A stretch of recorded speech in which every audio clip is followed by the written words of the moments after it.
Apakah hidup ini perlu batasan? Peribahasa Minang, kok sawah iyo bapa matang, punya jawabannya.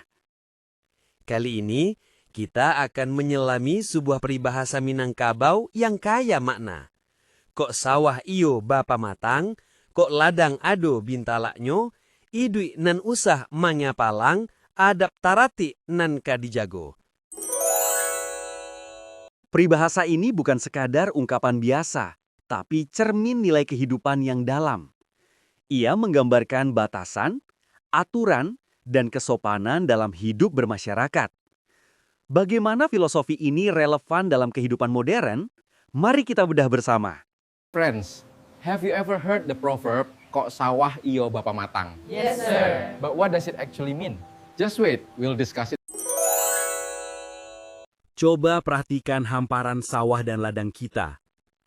Pamatang dan bintalak membelah hijaunya lahan, seolah menulis garis kehidupan.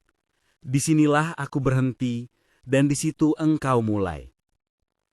Alam mengajarkan bahwa setiap ruang punya batas yang harus dihormati. Kak, mengapa matang sawah kok harus dibuat rapi? Kok indah, ayah irigasi ke Bacampua. Nan padi tetangga bisa puluk kanai. Secara harfiah, sawah dan ladang butuh pembatas agar teratur. Dalam kiasan, kehidupan sosial juga butuh aturan. Idue nan usah mengapalang artinya, hidup tak boleh sewenang-wenang. Adop tratik nan kadijago mengingatkan kita pada pentingnya adat dan tata krama. Children, do not carelessly enter the neighbor's yard. Yes. There are rules of conduct that we must obey. Mengapa alam jadi guru?